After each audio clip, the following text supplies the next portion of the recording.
Vamos abrir a palavra do Senhor em Lucas capítulo 13, versículos 10 a 21. Lucas capítulo 13, versículos 10 a 21.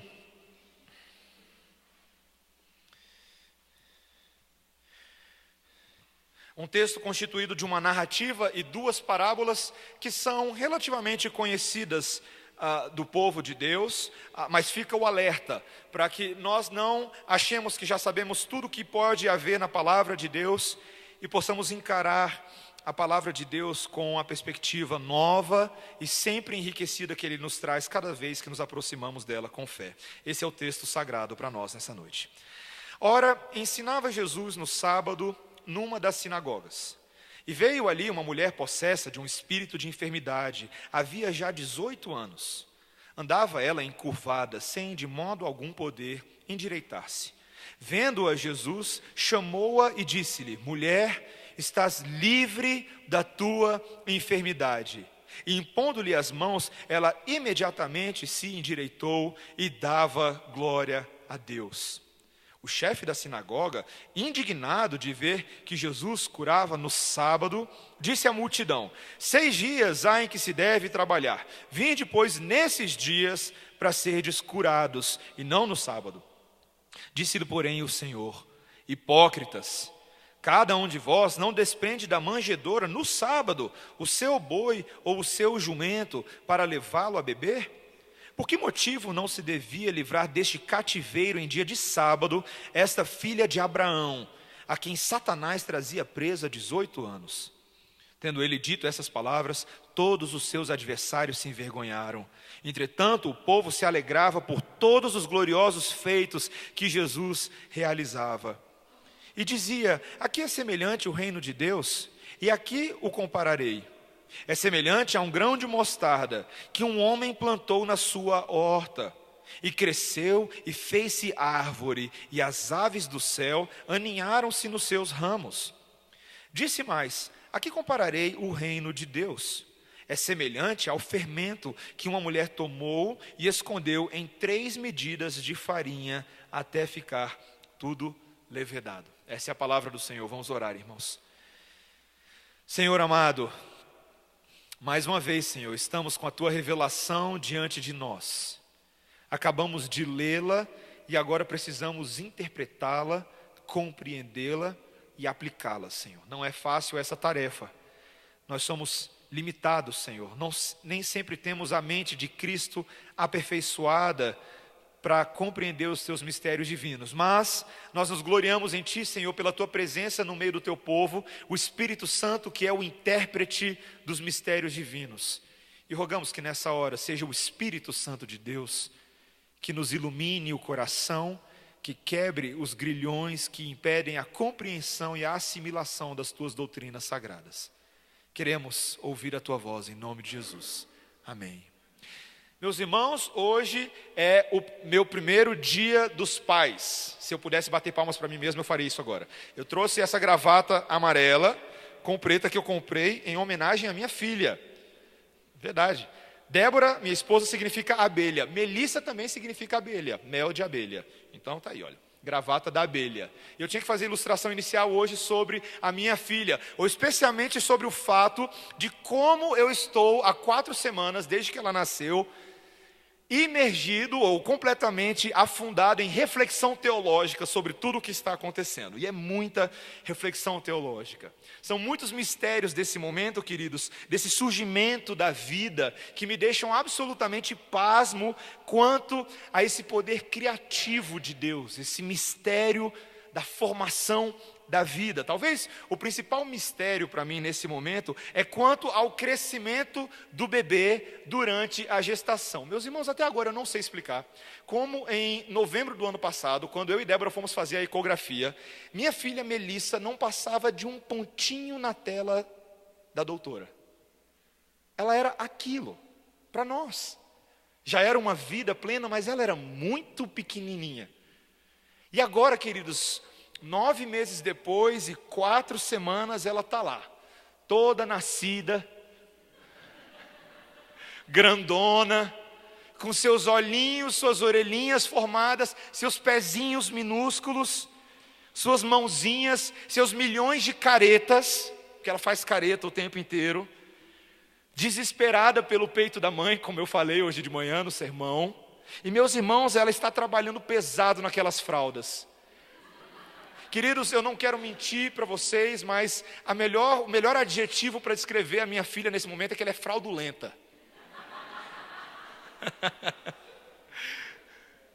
Mas tem sido uma alegria, irmãos, tem sido um gozo. Mas eu fico pensando, como é possível isso? Como é que Deus faz essas coisas?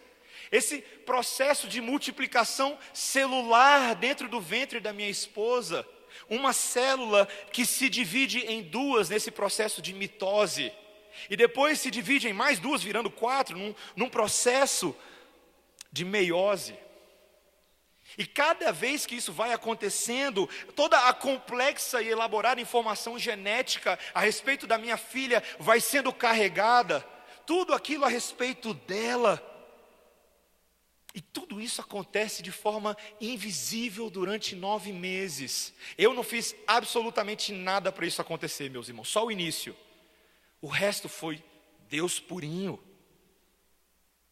A gente fica como quem sonha quando ela nasce. Nós não fazemos nada para merecer, mas a gente ainda aproveita o resultado final, quando a gente ouve aquele chorinho estridente na sala de parto. E até agora eu fico emocionado quando eu lembro daquele momento. Queridos, como é que Deus bola um trem desses? Mais do que ficar impressionado com esse fato em si, esse evento da vida, ele na verdade nos mostra analogamente uma forma de Deus fazer as coisas. O nosso Deus, e nós sabemos disso claramente, Ele é um especialista em pegar coisas pequenas e produzir coisas pequenininhas que aparentemente são insignificantes aos nossos olhos, mas que para Ele são muito importantes. E Ele faz essas coisas crescerem e se tornarem belos e gigantescos projetos nas suas mãos para a glória do seu nome. Nosso Deus faz isso o tempo inteiro. Esse é um padrão de atuação do nosso Deus no mundo. E particularmente esse texto de hoje nos mostra que esse é o padrão do reino de Deus. O reino de Deus começa pequenininho e talvez aos nossos olhos um tanto vulnerável, um tanto frágil, diante da resistência desse mundo, das ideias, das ideologias que são contrárias ao Evangelho. Mas aos pouquinhos esse reino vai crescendo e vai conquistando espaço até que ele se torna algo de dar brilho nos olhos. Esse reino se espalha e se esparrama por todos os cantos e cumpre o propósito de Deus de salvar todos os seus eleitos de todos os lugares.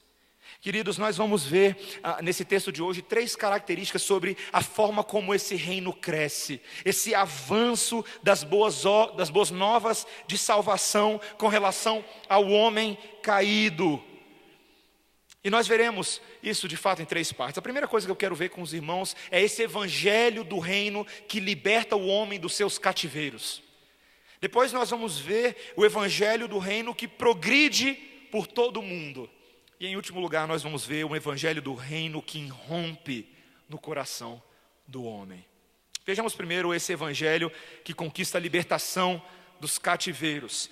Vamos primeiro lembrar, irmãos, essa seção central do Evangelho de Lucas, da metade do capítulo 11 até mais ou menos esse ponto do capítulo 13. Nós vemos o Senhor Jesus Cristo travando uma batalha, uma verdadeira batalha com seus opositores fariseus e judeus, uma batalha pela afirmação da sua identidade como filho de Deus. Esses homens questionavam continuamente os sinais e as evidências que demonstravam ser Jesus, o tão esperado Messias de Israel. Era uma batalha claramente espiritual, não apenas uma batalha com homens e com argumentos, mas uma batalha com as trevas, com demônios e com Satanás. A quantidade de exorcismos que o Senhor Jesus Cristo realizou nesse período da história é incomparável, meus irmãos. Também os seus milagres, as suas curas, todas elas se somavam aos indícios da sua natureza divina. Suas palavras tinham autoridade. Elas confrontavam o pecado e a hipocrisia. E se eu pudesse resumir para você tudo o que a gente viu nessa sessão central, até agora, se o Senhor Jesus Cristo pudesse nos dar uma frase, um ditame, seria: arrependam-se e creiam no Filho de Deus para serem salvos. Do contrário, o justo juiz imputará a condenação que vocês merecem. E mais uma vez o Senhor Jesus Cristo se encontra fazendo aquilo que nós já vimos ele fazendo tantas vezes. Versículo 10, ora, ensinava Jesus no sábado numa das sinagogas. E enquanto ele ensinava, meus irmãos, é isso que aparece a partir do versículo 11, uma mulher enferma. Ela tinha um espírito imundo que a deixava permanentemente encurvada. Você já experimentou ficar encurvado por algumas horas? Talvez você tenha que carregar um peso, alguma coisa que não dá para levantar bem, aí você tem que ficar nessa posição. Minha esposa está lá, fica trocando a fralda da Débora, ou eu fico trocando, e a gente tem que ficar encurvado. É agradável essa posição, não é? Dá uma dorzinha boa, depois de alguns minutos que você fica nessa posição. E se você não esticar logo para dar aquela aliviada, o seu humor que começa a se dobrar, não é verdade? Mas queridos, essa mulher ela não estava dobrada por alguns minutos. O texto nos fala que ela estava permanentemente encurvada por 18 anos da vida dela. 18 anos. 18 anos que ela andava entre as pessoas como se fosse uma corcunda. Pense na humilhação, na dor, na agonia, no sofrimento dessa mulher. 18 anos, meus irmãos.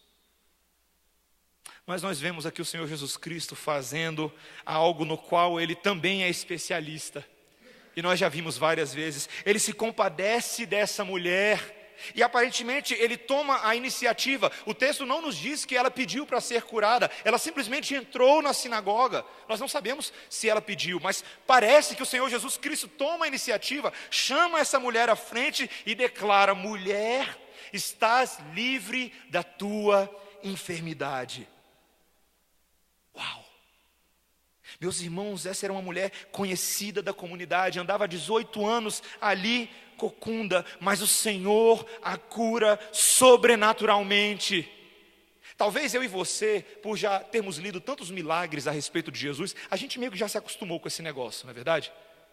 Mas presta atenção, o Senhor Jesus Cristo não utilizou acupuntura, Ele não utilizou uma técnica de massagem oriental, Ele não fez uma sessão de hipnose com ela. O texto nos diz que Ele simplesmente declarou com as suas palavras, esticou a sua mão.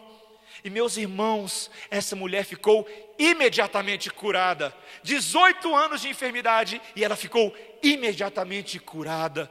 Meus irmãos, o nosso Senhor Jesus Cristo é surpreendente. Você crê nisso? Você entende o que Ele está fazendo aqui? A dimensão e a magnitude do que Ele está fazendo.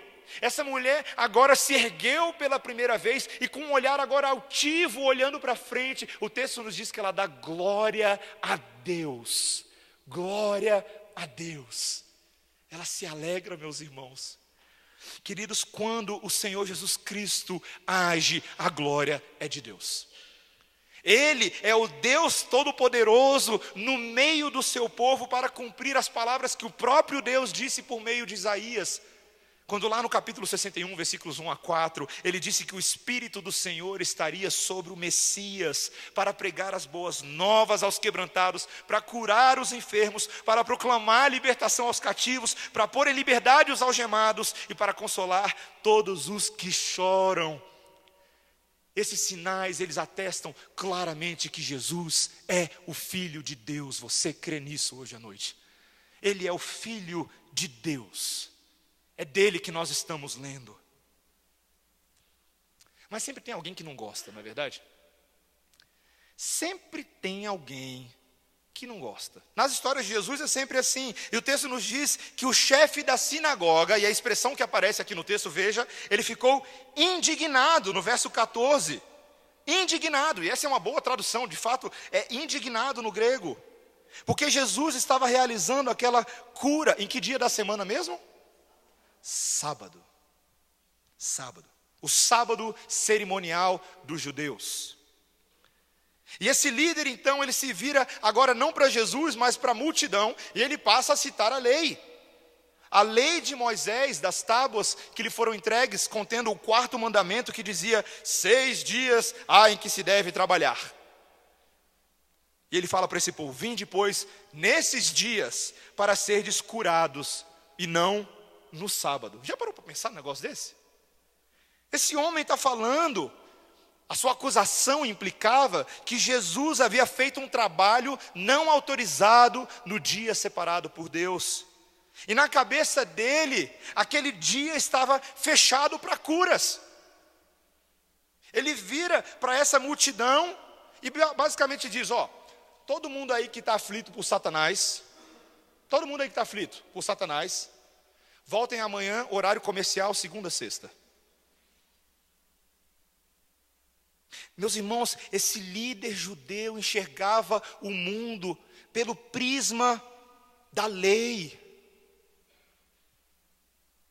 E isso distorcia completamente a sua razão, a sua razoabilidade. Ele não conseguia ver ali uma mulher desesperada, perturbada pelo maligno, ansiando pela liberdade, mas ele a via apenas como um estorvo, como um fardo que estava atrapalhando a sua manutenção litúrgica sabática. Talvez ele estivesse pensando: ela não está numa situação de vida ou morte. O que custa ela ficar só mais um diazinho encurvado? Queridos, eis aqui um clássico legalista. E nós já falamos sobre isso antes. O fato de que tantas pessoas não entendem bem o que significa essa expressão. Legalista não é quando você diz para você: não seja legalista, tudo para você é Bíblia, Bíblia, Bíblia, não seja legalista. Isso não é ser legalista. Se você é uma pessoa que o tempo inteiro é Bíblia, Bíblia, Bíblia, glória a Deus pela sua vida. Isso é bom demais. O legalista não é o que é Bíblia, Bíblia, Bíblia. O legalista é aquele que utiliza a lei em favor próprio, para atender o seu rigor, as suas preferências, e acaba impondo pesados fardos sobre os outros. E não se engane, meus irmãos, esse homem estava sim distorcendo a lei de Deus. Jesus não estava violando nenhum mandamento do Antigo Testamento.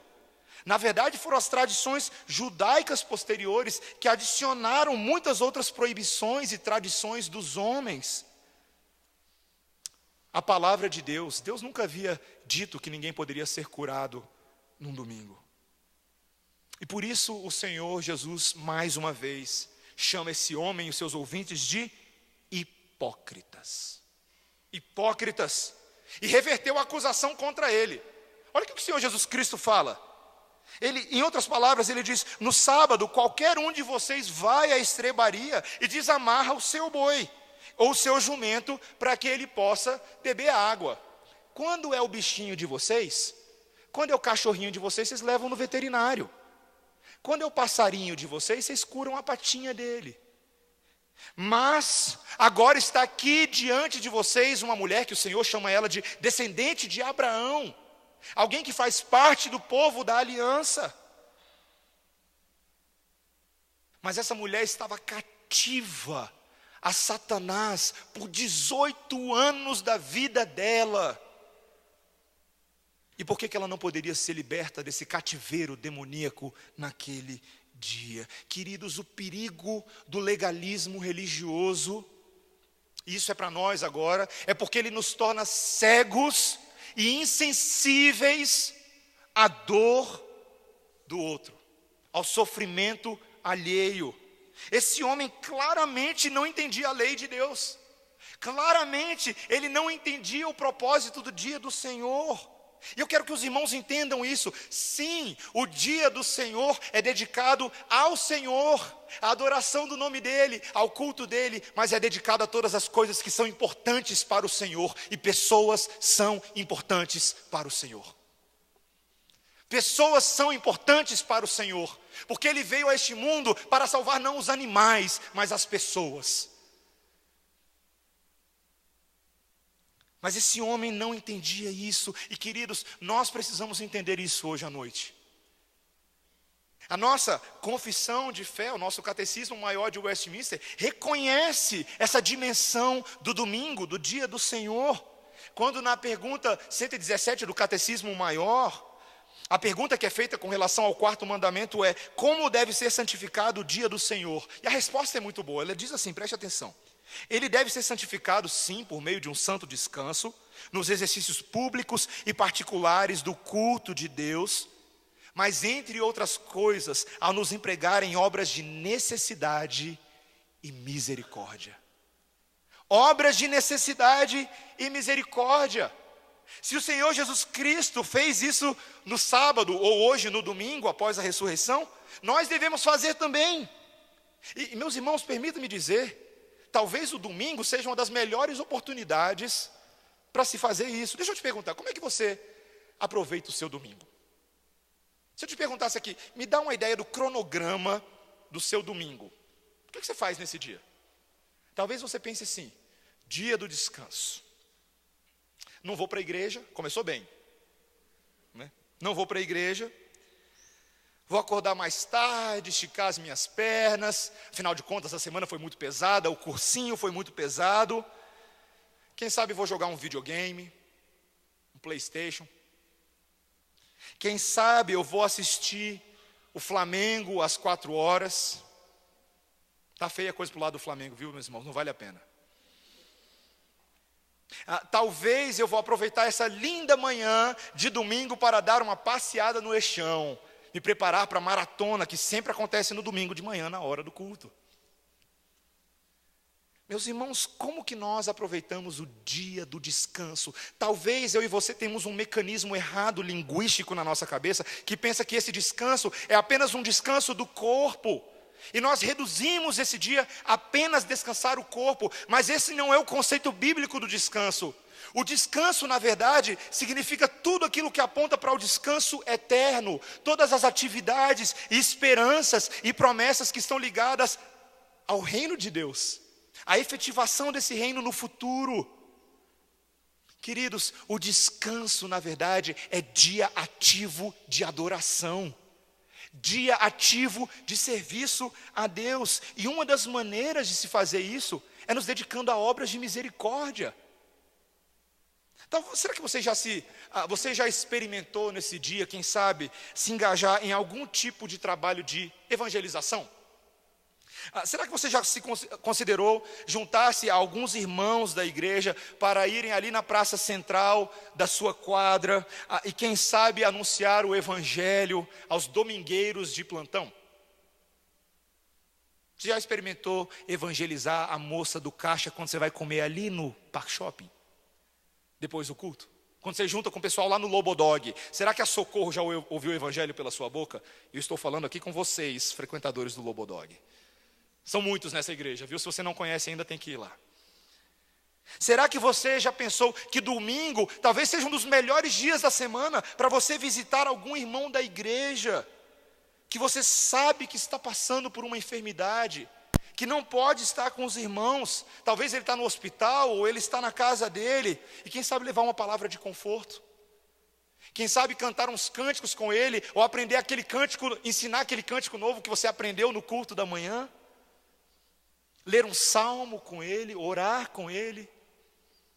Será que você talvez já considerou no domingo se juntar à junta diaconal da sua igreja? Mas eu não sou diácono, pastor. Mas você é servo. Você é servo. Se juntar e levar uma cesta básica a uma família que está passando necessidade, ou quem sabe juntar aquele auxílio financeiro para levar ao irmão que perdeu tudo essa semana. Meus irmãos, como nós somos egoístas nesse dia. É o meu descanso, é o meu tempo. A minha semana foi tão cansativa, mas meus irmãos, o Senhor Jesus Cristo, no dia que Ele podia descansar, porque a vida dele era muito mais ativa do que a minha e a sua, nesse dia era o dia que Ele libertou pessoas dos cativeiros de Satanás. Ele fez isso, e Ele faz isso hoje, nesse culto, e Ele também faz isso fora desse culto. Ele é o maior interessado na salvação de pessoas. E Ele conta hoje à noite com uma igreja que não seja preguiçosa, uma igreja que não seja egoísta, que não tenha em vista somente o que é seu, mas também propriamente o que é do outro. Convide pessoas para comer na sua casa no domingo, visite pessoas no domingo. Saia para comer com o pessoal no domingo e quem sabe aquilo que sobrar, levem e tenham a oportunidade de abençoar outros. Meus irmãos, é dia de nos sensibilizarmos e amarmos como Ele nos amou. Se esse tem sido o seu caso, se você tem pensado apenas no domingo como seu dia e não o dia dele, permita-me dizer com todas as letras o que eu falei na semana passada: arrependa-se. Arrependa-se e frutifique. Lembra que a gente falou na semana passada? Arrependa-se e frutifique. Deixe de fazer aquilo que é só seu e sirva ao Senhor com alegria. Ah, pastor, você está falando que eu não posso descansar de forma alguma no domingo? Não é isso, meus irmãos. Não é ativismo. Mas é pensar um pouco menos em você e um pouco mais no Deus que salvou você. Talvez a gente se pergunte, né? E eu como pastor, a gente teve reunião do conselho essa semana. Frequentemente a gente tenta refletir por que tantas coisas que a gente fala e sabe que a palavra diz acabam não sendo práticas na vida da igreja. E eu não estou falando apenas da igreja presbiteriana Redenção, não. Estou falando de uma forma geral. Não é que a igreja nunca tenha ouvido essas ordens éticas do Senhor antes. Claro que nós ouvimos. Isso que eu estou falando aqui não é muita novidade para muita gente, não. Mas por que a gente não faz aquilo que o Senhor nos comanda fazer? E eu tenho pensado muito sobre isso, queridos. E esse texto nos traz um belo entendimento sobre o porquê nós não fazemos essas coisas. Nós não fazemos essas coisas porque muitas vezes nós não entendemos o que Deus está fazendo. Nós não compreendemos o que é esse grande projeto e esse plano do reino de Deus, essa história da salvação que Ele vem contando há tantos séculos. E nós precisamos que o Senhor nos ilumine, nos ensine essa história hoje à noite. E o Senhor Jesus Cristo, após humilhar os seus adversários e libertar essa mulher, é isso que Ele vai fazer. Ele vai contar duas parábolas. Então, meu primeiro ponto para vocês foi de que o Evangelho do Reino liberta as pessoas dos cativeiros. Amém? Você crê nisso? Amém. Nosso segundo ponto é que o Evangelho do Reino agora progride por todo o mundo. Veja, a partir dos versos 18 e 19, nós temos a parábola do grão de mostarda. E talvez você não saiba o que é uma parábola, me permita essa pausa, mas uma parábola é basicamente uma história que ilustra uma doutrina. É uma maneira de se contar uma doutrina analogamente, aquilo que ela diz. Assim como quando, por exemplo, um pastor começa o seu sermão contando da sua filhinha que era pequenininha e agora é grandona. Entenderam? Entenderam, né? Ok. Então essa é uma parábola do grão de mostarda e do reino de Deus. E veja que o Senhor Jesus Cristo diz, verso 18: aqui é semelhante o reino de Deus e aqui o compararei. Verso 19: é semelhante a um grão de mostarda que um homem plantou na sua horta, e cresceu e fez-se árvore, e as aves do céu aninharam-se nos seus ramos. A planta aqui referida é uma semente que era muito conhecida naquela região, no público da Palestina. Ele está falando aqui da mostarda, provavelmente a mostarda branca. E era uma semente bem pequenininha, talvez uma das menores sementes entre as outras plantas que existiam. Mas, nessa parábola do Senhor, essa semente bem pequenininha vira uma árvore bem frondosa, uma árvore de tronco largo, talvez, com grandes galhos e grandes folhagens. Isso me faz lembrar quando o meu pai recentemente teve que arrancar uma árvore lá de casa, e quando ele começou a ver a raiz daquela árvore, a raiz estava quebrando piscina, muro, estava quase botando os moradores para fora da casa. Árvores grandes e imponentes, talvez como algumas que você vê aqui por Brasília. Queridos, e essa bela árvore, que começa tão pequenininha, mas cresce, é um reflexo da forma como o reino de Deus é. O reino de Deus é assim. Talvez eu e você estejamos tão acostumados com a história da cruz de Cristo do reino de Deus, que nós nos esquecemos deste padrão divino, que a história da cruz tem um início humilde, em uma manjedoura qualquer, em uma estrebaria qualquer, em uma Belém qualquer. Pequenininhos. José e Maria não eram lá grandes coisas. Foram negados hospedagem várias vezes.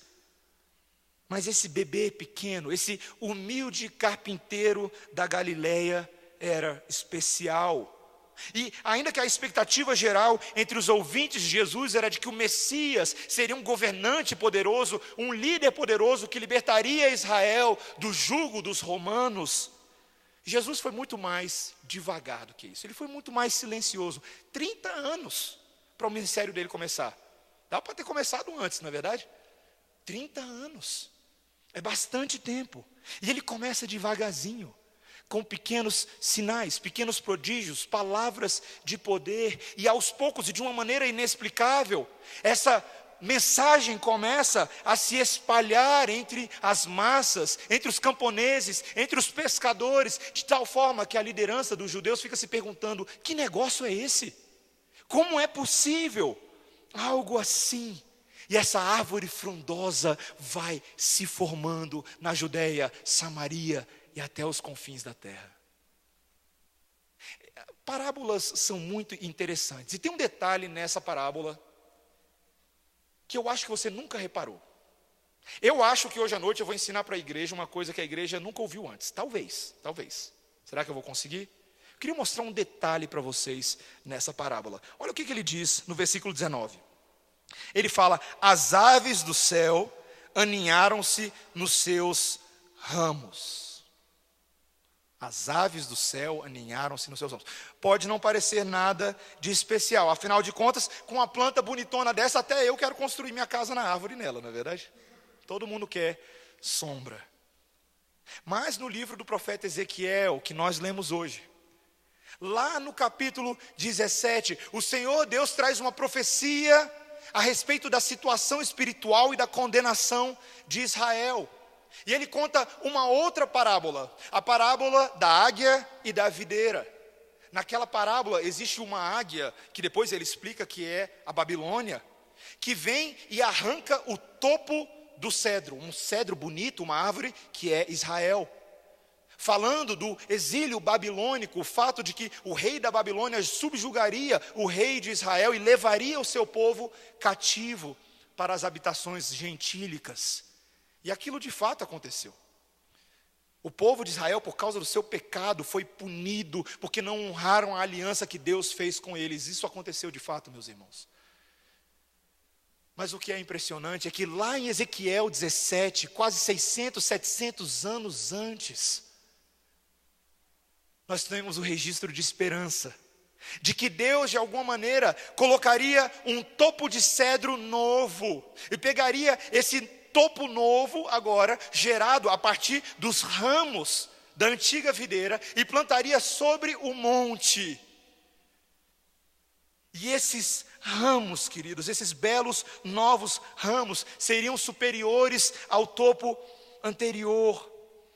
E lá em Ezequiel nós lemos hoje à noite, de que debaixo dessa nova árvore, desse novo cedro brilhante e pomposo, habitariam animais de toda espécie.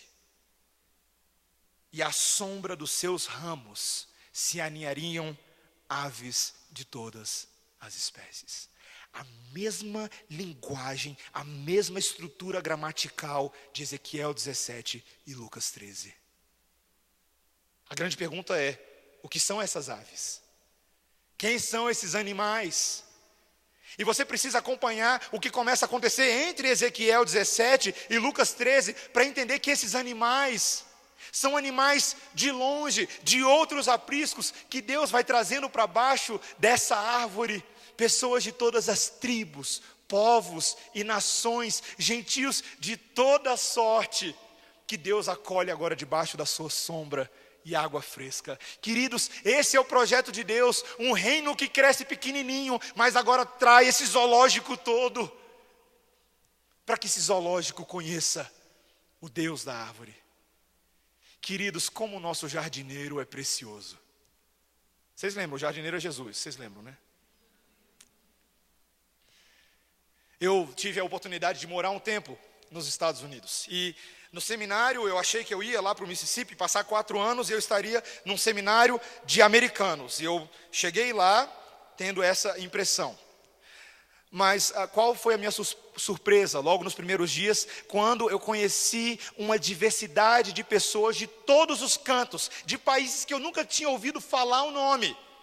Países na África, gente da Finlândia, coreano a dar no pau, gente. Um monte de gente do Canadá, brasileiros. E meus irmãos, eu lembro como se fosse hoje o nosso primeiro jantar internacional. E eu sei que eu já contei essa história antes, mas não tem problema, vou contar de novo. Nós tivemos o nosso primeiro jantar internacional e aquela noite cada um deveria trazer os seus pratos típicos do seu país. Nós suspeitamos que os coreanos estavam levando carne de cachorro, ficamos um pouco com medo disso. E foi uma noite muito festiva, nós conversamos, nós batemos papo, mas ao término da noite nós tivemos a oportunidade de cantar juntos.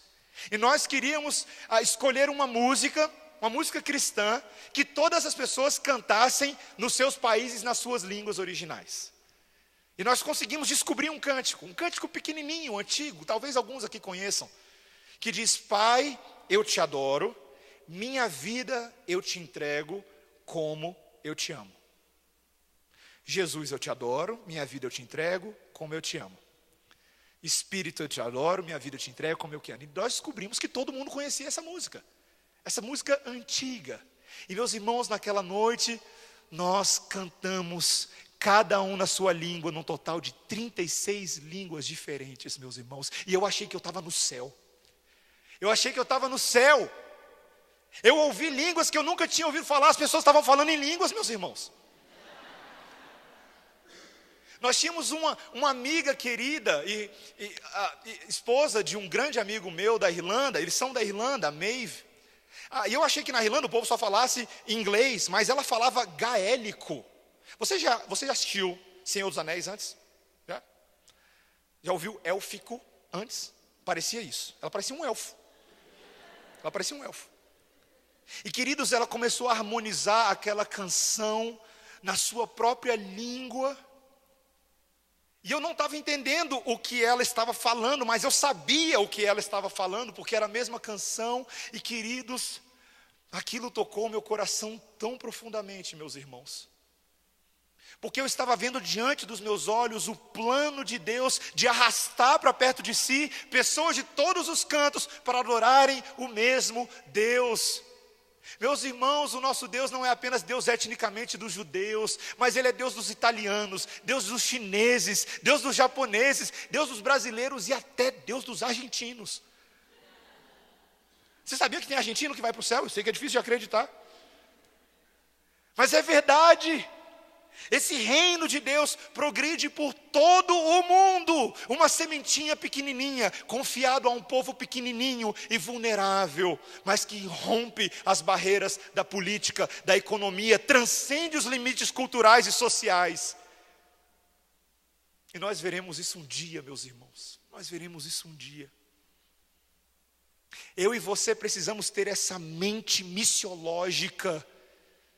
Os presbíteros já estão cansados de me ouvir falar como eu desejo que a Igreja Presbiteriana Redenção seja uma igreja missionária. Uma igreja que respire a missão local, regional, nacional e global do Evangelho. Que nós enviemos, oremos, intercedamos, que nós aprendamos a falar outras línguas. Um dia uma pessoa falou para mim: pastor, é importante mesmo aprender inglês? Eu falei: olha, se você está pensando apenas numa posição melhor no mercado de trabalho, não vale a pena. Mas se você está pensando em entender, ouvir, anunciar o Evangelho e compartilhar o Evangelho com outros, meu irmão, vai de sola, aprende espanhol, esperanto, vai no mandarim. Nós devemos pensar assim.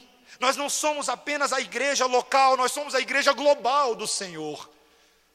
E nós respiraremos isso para sempre.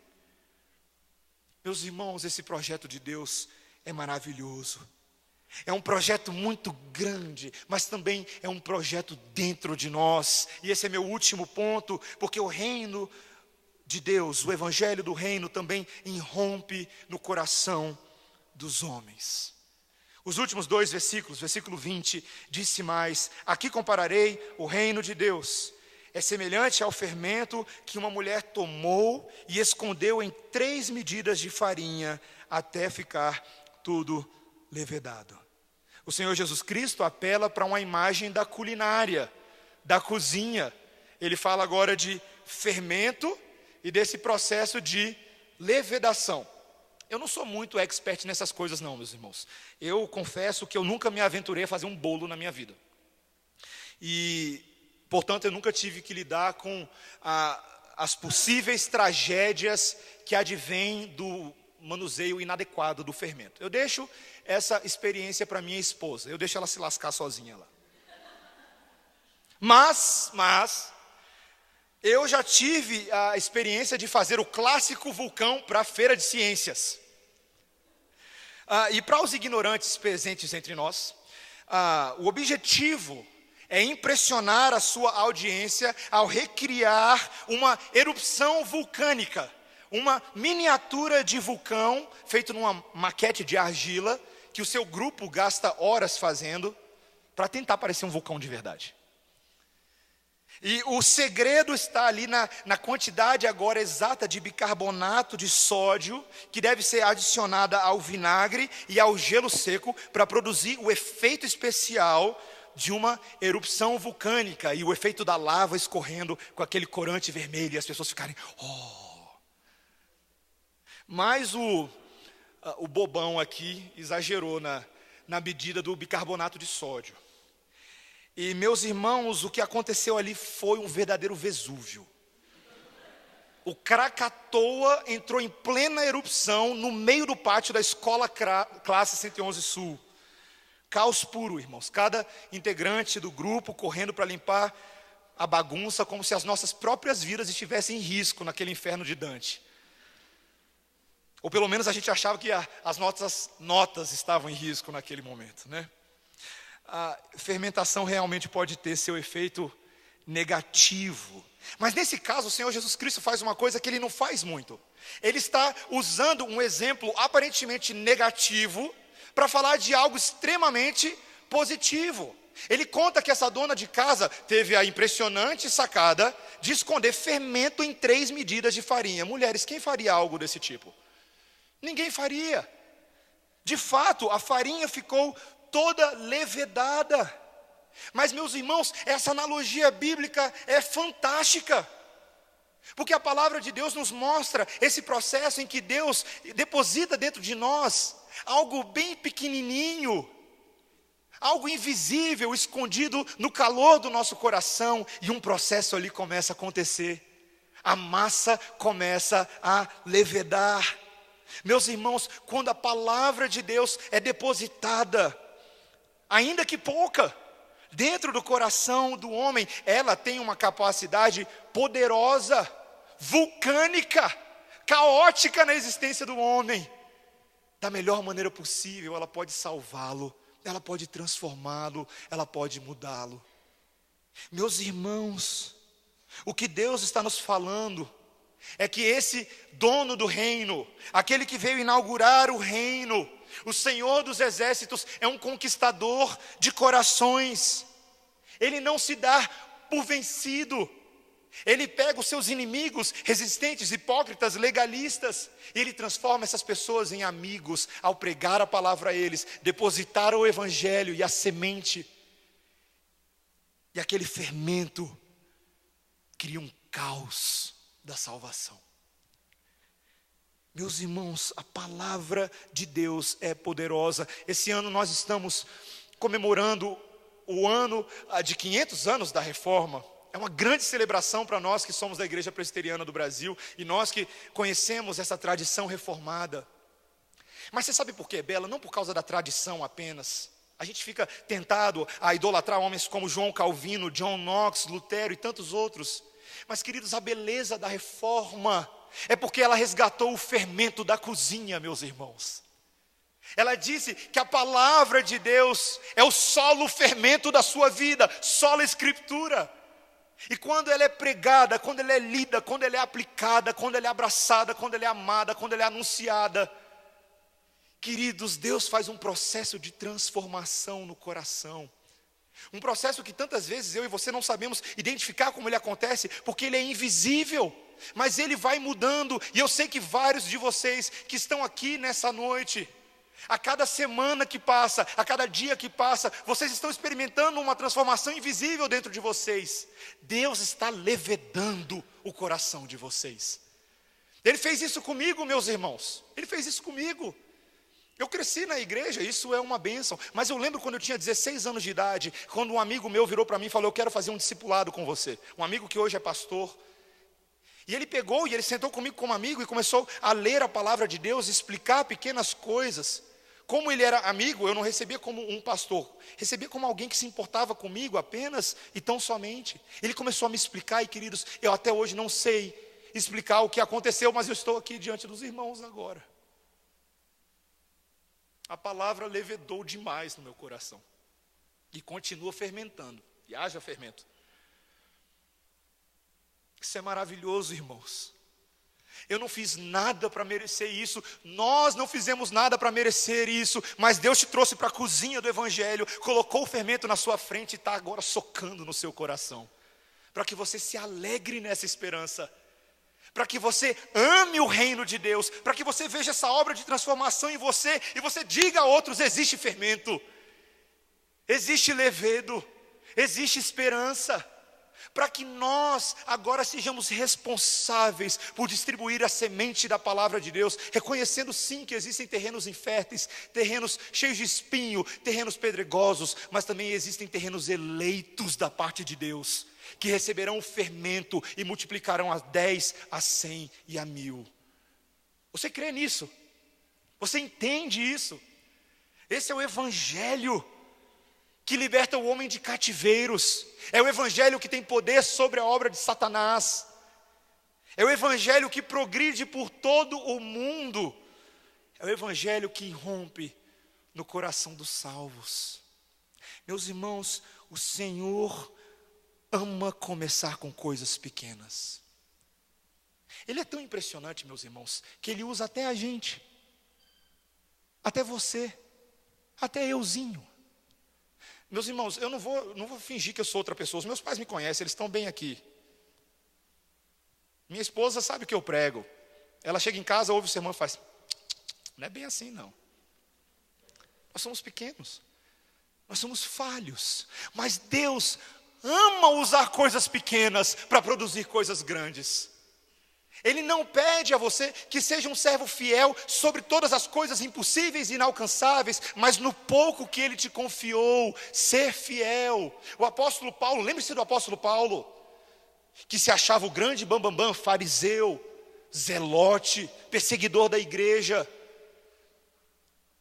Alguém que constantemente, meus irmãos, fez aquilo que era mal perante os olhos do Senhor, achando que estava acertando. Dos pecadores ele era o pior. Mas Deus literalmente derruba ele no caminho para Damasco, pega aquele saco de nada e transforma num vaso de bênção. Quando Paulo entra em argumentação com seus opositores em Filipenses 3, ele fala: olha, os falsos mestres estão aí se gabando das suas identidades. Eu poderia me gabar também. Sou fariseu da tribo de Benjamim, circuncidado ao 8º dia. Quanto à lei, zeloso. Mas o que eu conhecia antes, meus irmãos, passou a ser considerado lixo por causa do supremo conhecimento da glória de Cristo Jesus. A salvação que ele recebeu. Isso se tornou tudo para eles. Um pecador pequenininho, virando agora um grande instrumento nas mãos de um Deus poderoso. Meus irmãos, Paulo fala: esse agora é o padrão de Deus para mim e para a sua vida. Em 1 Coríntios, no capítulo 1, ele vira para a sua audiência e diz: Deus escolheu as coisas humildes do mundo e as desprezadas e aquelas que não são, para reduzir a nada as que são. Escolheu as coisas fracas do mundo para envergonhar as fortes. Queridos, esse é o nosso Deus. Esse é o nosso Deus. Ele quer que você faça parte, que você tenha entendimento nessa história, que você seja um personagem dessa história de cativeiros, microsementes e hiperfermentação, de um Deus que liberta pessoas das garras de Satanás, deposita a sua semente da fé e transforma pessoas que estavam quebradas em agora vasos úteis na mão do Senhor. A expansão do Evangelho, meus irmãos, É como aquela multiplicação celular de um pequeno bebezinho que está sendo gestacionado invisivelmente. O resultado final é um corpo, o corpo de Cristo, meus irmãos. O corpo vivo do Senhor que se espalha sobre a face da terra com olhos, braços, pernas. Você sabe o que eu e você estamos fazendo aqui hoje à noite? Eu e você somos o resultado da gestação divina em nossas vidas. Nós somos paridos pelo Senhor, é isso que eu estou tentando falar para você. Salvos pela graça, você não fez nada para merecer isso, mas agora você é participante no projeto da grande comissão de ir por todo o mundo, anunciar o evangelho a toda criatura, fazer discípulo de todas as nações, e como igreja batizar em nome do Pai, do Filho, do Espírito Santo, ensinar todas as coisas que Deus nos tem ordenado, sabendo que Ele está conosco todos os dias até a consumação do século. Que o Senhor faça isso em nós, meus irmãos, que Ele faça isso em nós, que nós tenhamos vontade de gozar para sempre da sombra e da água fresca dessa árvore bonitona. Amém? Vamos orar, irmãos. Senhor, nós te louvamos nessa noite pela tua palavra, pelo evangelho de Cristo Jesus, pelo plano da salvação do reino de Deus, pela mensagem de arrependimento e frutificação, e pelo fato de que Deus, em Cristo Jesus, liberta homens do cativeiro de Satanás, deposita a semente do evangelho e faz um processo de fermentação maravilhoso. Senhor, nós sabemos que a própria vida da Igreja Presbiteriana Redenção é o processo e é o resultado desse processo gestacional que o Senhor começou na barriga da Igreja Semear, que por sua vez começou na barriga da Igreja Presbiteriana de Brasília, e assim vai, Senhor, até nós voltarmos para a semente de Cristo lá atrás. Senhor, como é belo fazer parte dessa história, Senhor. Nós queremos amar essa história, Senhor. Queremos aprender dessa história. Queremos saber melhor o final dela, o meio, cada personagem. E, Senhor, podemos ter nessa noite a convicção de que essa história tem um final muito feliz. Um final cheio de glória, consumação, de corpos renovados, de pecado extirpado. Uma história de salvação eterna. Abençoa-nos, Senhor, nessa noite. Torna-nos fiéis ao teu chamado de sermos participantes da libertação e salvação de muitos, em nome de Jesus. Amém. Irmãos, vamos ficar de pé. Vamos cantar ao nosso Deus.